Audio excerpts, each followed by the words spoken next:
പ്രസാദ്, ഇപ്പോൾ ആരോപണം വരുമ്പോൾ അതിനെ പ്രതിരോധിക്കാൻ സംഘടനയെ തകർക്കാൻ ശ്രമിക്കുന്നു, അല്ലെങ്കിൽ വ്യവസായം തകരുന്നു എന്നുള്ള വാദം നമ്മൾ മുമ്പും കണ്ടിട്ടുള്ളതാണ്. പാർട്ടിയെ സംബന്ധിച്ചാകുമ്പോൾ പാർട്ടിയാണ് വലുത് എന്ന വാദവും ഈ തരത്തിൽ ഉയരാറുണ്ട്. ആളുകൾക്കെതിരെ ആരോപണം വരുമ്പോഴത്തെ കാര്യമാണ് പറയുന്നത്.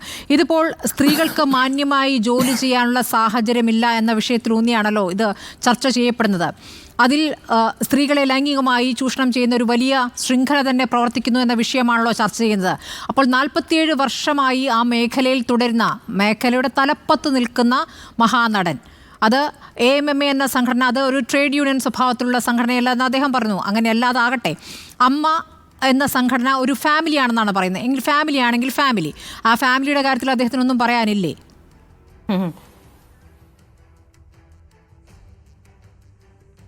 ഈ CPM-ൻ്റെ അവകാശവാദം തുടങ്ങാം. ഈ CPM-ൻ്റെ അവകാശവാദം എന്ന് പറയുന്നത് ഇത് കേരള ഗവൺമെൻറ് നടത്തിയ വലിയൊരു വലിയൊരു സംഭവമാണ്. ഈ നമ്മുടെ ജസ്റ്റിസ് ഹേമ കമ്മിറ്റിയെ, 3-അംഗ സമിതിയെ കോൺസ്റ്റിറ്റ്യൂട്ട് ചെയ്ത് അന്വേഷിക്കുന്നു. അതെ, വളരെ ശരിയായിട്ടുള്ള കാര്യം. അത് കേരളത്തിന് വളരെ പ്രത്യേകതകളുണ്ടല്ലോ. കേരളത്തിന് പല പ്രത്യേകതകളുണ്ട്. മറ്റ് സംസ്ഥാനങ്ങൾ വ്യത്യസ്തമായിട്ട് നമുക്ക് എല്ലാവർക്കും അറിയാം.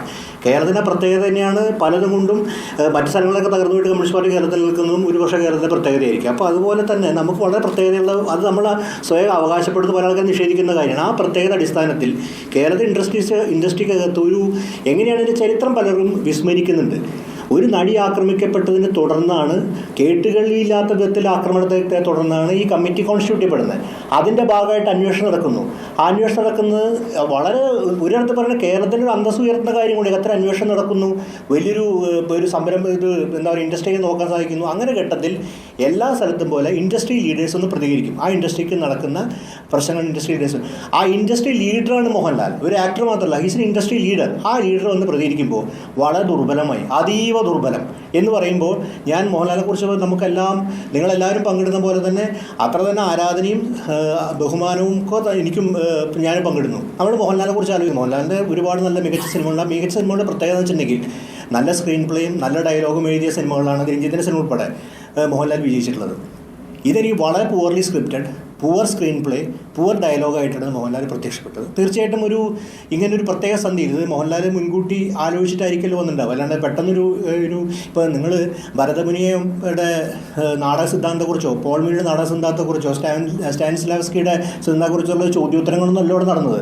ഇതൊരു ചോദ്യം എന്ന് പറയുന്നത് പബ്ലിക് അക്കൗണ്ടബിൾ ആയിട്ടുള്ള ചില ചോദ്യങ്ങളാണ്. അല്ലാണ്ട് ഇത് പരീക്ഷ എഴുതുന്നല്ലോ നടന്നത്, എൻട്രൻസ് എക്സാമിനേഷൻ ചോദ്യങ്ങളൊന്നുമല്ലോ, ഒരു മിനിറ്റ് ഇത്ര ചോദ്യങ്ങൾ ഉത്തരം പറയാമെന്നുള്ളതല്ലോ. ഇവിടെ പ്രധാനപ്പെട്ട കാര്യം അമ്മയുടെ സംഘടന നേതാവായിരുന്നു.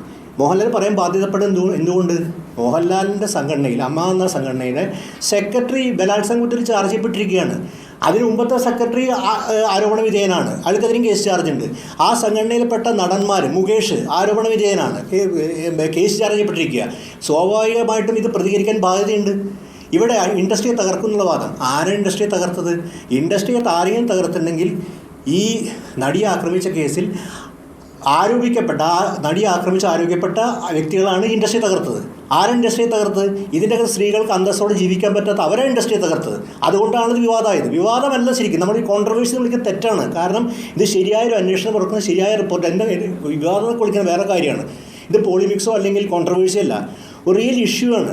സ്ത്രീകളുടെ ഡിഗ്നിറ്റിയെ ബന്ധപ്പെട്ട് ആ അന്വേഷണമാണ് നടക്കുന്നത്. അപ്പോൾ ആ നിലയിൽ നോക്കുമ്പോൾ നമ്മൾ കാണുന്ന കാര്യം, ഇവർ പ്രതികരിക്കാൻ ബാധ്യസ്ഥരാണ്. കാര്യം ഇൻഡസ്ട്രി ലീഡേഴ്സാണ് അവർ ക്യാപ്റ്റൻസ് ഓഫ് ഇൻഡസ്ട്രിയാണ്, മോഹൻലാലായാലും മമ്മൂട്ടിയാണെങ്കിലും. അപ്പോൾ അവർ പ്രതികരിക്കുന്ന, വിമുഖത കാണിക്കുന്ന പ്രധാനപ്പെട്ട കാര്യം അഡ്രസ്സ് ചെയ്യാൻ അവർക്ക് മടിയുണ്ട്. ആ മടി എന്തുകൊണ്ടാണ്? ഇവർക്ക് ഈ പ്രശ്നത്തെക്കുറിച്ച് അവർക്ക് ഒരു പ്രത്യേകത എൻ്റെ അകത്ത് നമുക്ക് മനസ്സിലാക്കുന്ന കാര്യം, ഇവർക്ക് പ്രതികരിക്കാൻ ഒരു ശേഷി കുറവുണ്ട്. എൻ്റെ അകത്ത് ഇവർക്ക് വളരെ ഒരു പ്രശ്നം നേരിടുന്നുണ്ട്. ഇവർക്ക് എന്ത് പറഞ്ഞതിനെക്കുറിച്ച് അറിവില്ലായ്മ ഉണ്ടായതിൻ്റെ കാരണം തന്നെ എന്താണ്? അപ്പോൾ പല വിഷയങ്ങളെക്കുറിച്ച് അവർക്ക് അഭിപ്രായങ്ങളുണ്ടല്ലോ. ഈ ദിവസങ്ങൾ കാണാതിരുന്ന് മനസ്സിലാക്കാം, തീർച്ചയായിട്ടും കാണാതിരുന്ന് കാര്യങ്ങളെക്കുറിച്ച് പഠിക്കുകയായിരിക്കാം. അപ്പോൾ ഒന്നും പഠിച്ചിട്ടില്ല എന്നാണ് പറയുന്നത്. ഈ റിപ്പോർട്ട് വായിച്ചിട്ടില്ല എന്ന് പോലും പറയും. ഒരു ഇൻഡസ്ട്രിയുടെ ക്യാപ്റ്റൻ പറയാം ഞാൻ റിപ്പോർട്ട് വായിച്ചിട്ടില്ലെന്ന്. ചുരുങ്ങിയത് അതിൻ്റെ സമ്മറിയെങ്കിലും വായിച്ചു നോക്കണ്ടേ? അപ്പോൾ ഇത് വളരെ മോശം ഒരു നിലപാടായിരുന്നു എന്ന് മോഹൻലാൽ സ്വീകരിച്ചിട്ടുള്ളത്.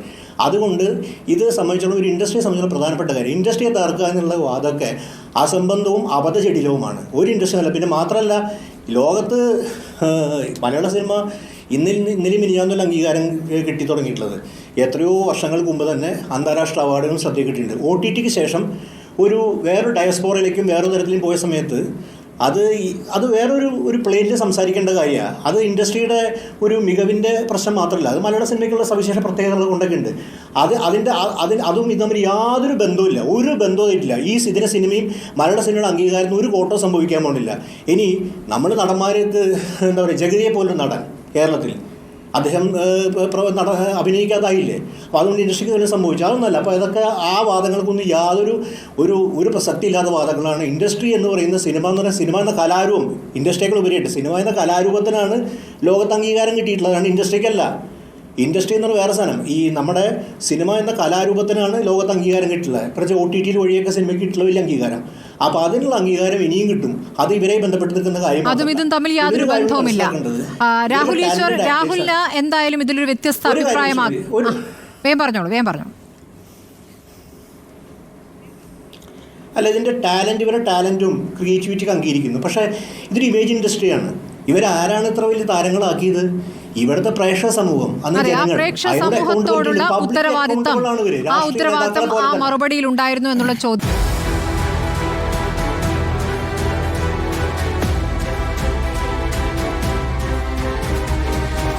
ഡിബേറ്റ് വിത്ത് സ്മൃതി പരുത്തിക്കാട്.